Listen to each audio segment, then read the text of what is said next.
Oui, alors c'est vrai que c'était un peu, j'aime le terme haute contre, ça définit, je dirais plutôt ces voix de ténor, vous voyez, baroque à la française. Ouais, Voilà, c'était d'ailleurs, la France était le seul pays qui résistait un petit peu à cette vague des castrats, ouais, ouais. notamment au XVIIIe et au XVIIe, et ils avaient inventé un peu pour compenser cette voix de haute contre, de ténor léger.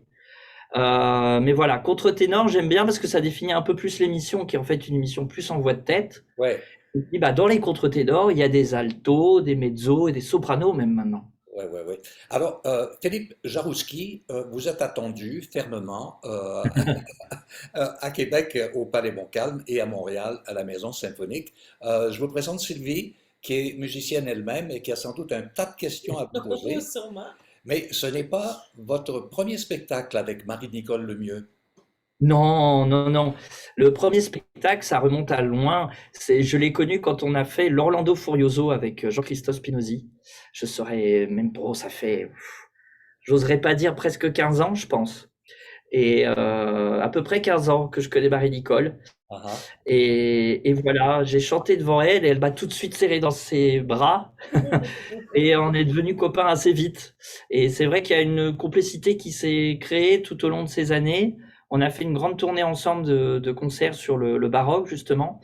Et ça me fait très plaisir de la retrouver toujours aussi en forme et toujours aussi finalement baroqueuse dans l'âme, parce que Marie-Nicole, elle a un répertoire beaucoup plus large que le mien. Elle vient de terminer le Trouvert à Montréal, dans Verdi. Et elle revient avec Handel avec autant de précision et de justesse, et c'est un vrai bonheur de la retrouver. Alors, Sylvie, Handel. Adèle, j'ai tellement hâte d'entendre ce concert. Est-ce que vous pouvez nous parler du programme? Il y a plusieurs airs d'opéra, entre autres Jules César. Oui, alors c'est vrai on a voulu faire un programme. Évidemment, c'est pas toujours facile de trouver des duos pour moi et Marie-Nicole. Et du coup, on a évidemment pensé à Handel, tout simplement parce qu'effectivement, le duo, on va dire, central du programme, c'est le fameux duo Sesto-Cornelia, qui est extrait de Jules César, qui est peut-être un des plus beaux duos de toute l'histoire de l'opéra, j'ose le dire. Et la particularité de ce duo, c'est que justement que c'est pas un duo entre deux amoureux, c'est un duo entre une mère et son enfant. C'est un duo d'adieu entre une mère et son enfant, et c'est peut-être ça qui le rend si touchant et qui a inspiré Handel. Et c'est vrai que quand on chante ce duo avec Marie-Nicole, il y a quelque chose qui se passe. Je lui disais encore tout à l'heure en répétition, je comprends pas, c'est tellement facile avec toi. Et puis voilà, je pense que ce qui fait l'intérêt aussi de ce programme, alors on a évidemment chacun des airs qu'on connaît bien. Moi, je chante deux airs de Rinaldo, Marie-Nicole chante des airs de Jules César, Dario Dante. Mais c'est vrai que quand on est ensemble sur scène, on peut dire qu'effectivement, c'est un peu indicible de savoir pourquoi on s'entend bien comme ça. Moi, j'ai l'habitude de dire que c'est pas les voix qui se ressemblent qui vont bien ensemble, c'est les voix qui s'écoutent. Voilà. Oui, c'est vrai. Voilà. Et c'est vrai qu'avec Marie-Nicole, elle a toujours eu ce talent d'être toujours affûtée, que ça soit effectivement sur l'écoute, euh, je sais qu'elle est très très réactive. C'est une des personnes que je connais qui est le plus réactive sur scène. C'est-à-dire que si je lui propose un petit sourire en coin, paf, on va partir dans autre chose. Si tout à coup je me centre et que je lui propose ou qu'elle me propose aussi quelque chose de plus profond, on va réagir. Souvent, j'étais étonné dans le duo, on se regardait au moment en fait ensemble. Il n'y avait pas besoin de décider quand, on savait à peu près. Donc c'est pour ça que le titre, en toute complicité, effectivement, est un bon titre, je crois. Mais c'est toujours difficile d'expliquer pourquoi. Je pense que c'est un résumé de plein de choses. Je pense, ça peut être aussi la technique vocale, le goût, notre passif aussi. On a beaucoup travaillé ensemble avec Jean-Christophe Spinozzi, par exemple, dans Vivaldi pendant 10 ans. Et puis, on se connaît par cœur, je crois aussi, tout simplement. Et notre goût peut-être, notre goût aussi pour le texte. Je sais que c'est quelque chose qui nous relie beaucoup aussi. Justement, le texte, j'ai posé la question au violon du roi et je leur ai demandé, est-ce que vous allez faire des projections? Est-ce qu'il y aura des surtitres? Et on m'a dit non, on a choisi d'imprimer bon, tous les textes. Et évidemment, les textes sont en italien, mais il y a une traduction aussi dans le volet. Oui. Alors ça aussi, c'est intéressant, je trouve.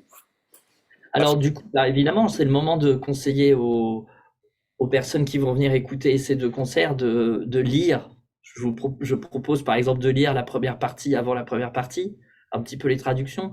Bon, il y a des choses qui sont assez faciles à comprendre et je pense notamment le Carasposa de Rinaldo, qui est un air assez connu où on comprend un petit peu facilement, mais c'est toujours intéressant effectivement de lire les traductions. Après, effectivement, dans les duos, voilà, il y a des choses sont perceptibles par notre jeu, évidemment, entre nous. Je dis que on a un petit côté Laurel et Hardy aussi quand on est tous les deux sur scène. Et on en profite, on le joue. C'est pour ça aussi que c'est une fête. Voilà, on a envie d'utiliser aussi peut-être cette particularité du programme. Évidemment, Marie-Nicole chante en contralto. Mhm. Et moi, je chante un peu en mezzo. Donc finalement, on a surtout une sorte d'inversion. On a la femme qui chante plus grave souvent que ouais. l'homme. Et donc c'est cette ambivalence, voilà, qui est très étonnant.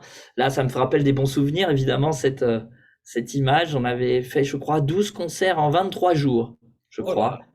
Et on avait construit un programme très très beau autour du premier baroque, Monteverdi, Cavalli, avec des scènes justement d'amoureux, puis aussi des scènes comiques, mhm. notamment une scène avec un satyre et une nymphe.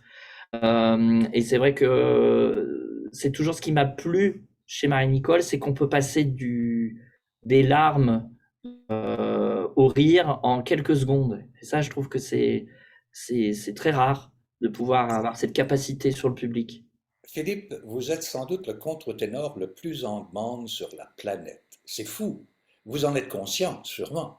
Oh, il y en a d'autres, mais je dirais que finalement, avec l'âge venant, je, surtout, je dirais que je suis toujours un peu surpris que ça fait déjà plus de 20 ans que ça dure.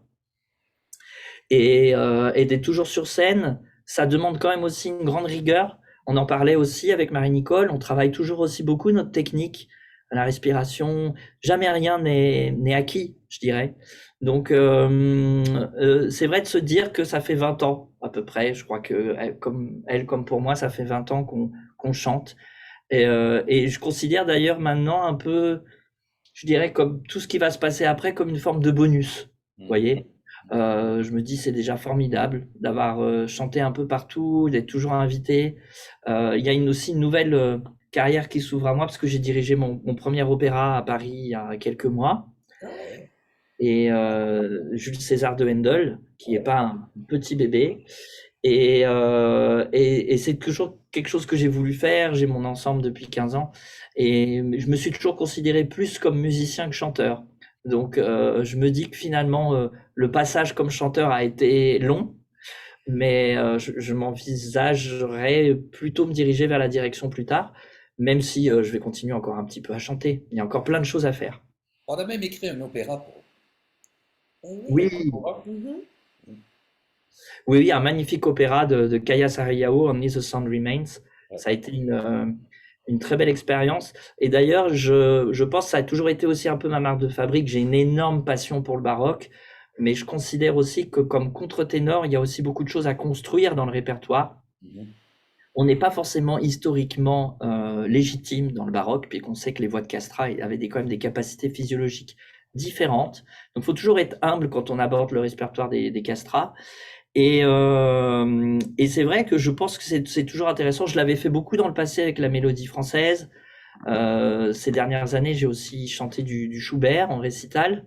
Et puis la musique contemporaine, ça fait partie effectivement de quelque chose qui est très intéressant pour les contre-ténors. Depuis que les contre-ténors on va dire, envahi un peu le monde musical, les compositeurs ont écrit. Benjamin Britten, évidemment, avec Le Songe d'une nuit d'été pour Alfred Deller.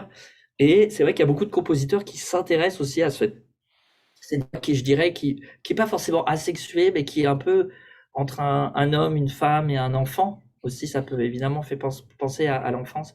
Et je sais qu'il y a beaucoup beaucoup de compositeurs qui s'intéressent à cette couleur. Peut-être aussi c'est aussi le fruit de la société qui change aussi peut-être, ou effectivement le côté plus marqué de qu'est-ce que doit être un homme et une femme est beaucoup plus fluide. Et peut-être le succès des contre-ténors aussi est lié à cette évolution de la société, peut-être quelque part. Absolument. Vous travaillez avec le chef Jonathan Cohen. Euh, Oui, oui, alors c'est une fête aussi, puisque Jonathan, je l'ai connu il y a déjà quelques années aussi, je crois, plus de 10 ans. Et on a fait un disque ensemble avec William Christie où il était au continuo comme violoncelliste avec Max Emmanuel Cenci, qui est aussi un disque de duo. Et on avait fait aussi quelques répétitions de Jules César avec lui comme chef. Et du coup, c'est un peu une fête de le retrouver. C'est toujours étonnant, vous savez, de retrouver des musiciens qu'on voit pas depuis 10 ans, comme ça. Alors, on essaie de se rassurer, on se dit qu'on change pas. c'est un peu, Mais voilà, c'est un peu, avec Jonathan, c'est j'allais dire, comment? c'est un peu un lendemain de veille. On rembarque sur son bicycle, sur son vélo. Quand on ne s'est pas vu depuis 10 ans, tout à coup, la magie opère.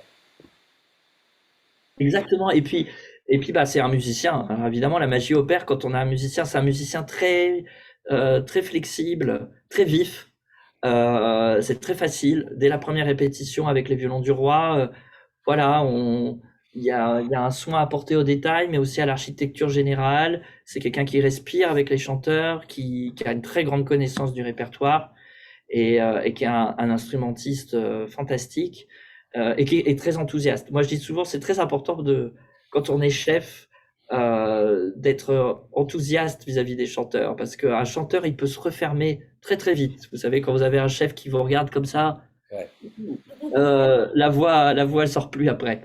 Donc ça fait partie de voilà. Et Jonathan fait ça très bien. Il est toujours très enthousiaste et très à l'écoute aussi bah, des petites difficultés qu'on peut avoir, des petits trucs aussi qu'on peut améliorer. Donc voilà, en très peu de temps, on a réussi à retrouver un langage commun. Et c'est easy going, comme on dirait. Génial. Mhm. Oui, Est-ce que c'est j'allais la... dire, tu es bien Oui, silencieuse. mais est-ce que c'est la première fois que vous venez au Québec? Non, ça doit être la troisième fois, je pense. La première fois, j'avais été invité par le claveciniste Luc Beauséjour. Oui. Ça fait plus de 15 ans. Et puis, une autre fois avec les Violons du Roi. J'avais aussi fait un concert au Domaine Forget, je crois. Et voilà, mais je viens pas assez souvent. Alors peut-être que je vais venir un peu plus souvent. Bravo, Euh, on vient à terre. Oui. c'est pas si loin. Et C'est c'est à vrai la que là, par maison. exemple, c'est mon premier grand voyage après la pandémie. OK. Là, j'ai une grande tournée où je vais rester après à New York, je vais à Mexico, je rentre que fin octobre. Et là, c'est Bonne le question, début ça. de voyage. C'est bien une bonne question À la pour vous. maison symphonique, vous avez déjà... Non, alors c'est une grande première à la Maison Ah, Symphonique. OK. Voilà. Donc ça, ce sera une grande première. J'ai hâte de découvrir. Ça a l'air d'être une salle très très belle. Oui. Et voilà. Et c'est vrai que on se sent un peu à la maison ici. Alors Philippe, j'aimerais tout simplement vous remercier d'avoir pris le temps. Vous sortez d'une répétition, vous travaillez très fort. On vous attend de façon frénétique à Québec au Palais Montcalm et le 24 à la Maison Symphonique que vous allez découvrir. On est très heureux de vous rencontrer pour une première fois et on espère que l'expérience va se répéter. Avec grand plaisir, j'espère. Et j'ai hâte de découvrir cette salle. Merci beaucoup. Merci. Merci. À bientôt. À très bientôt.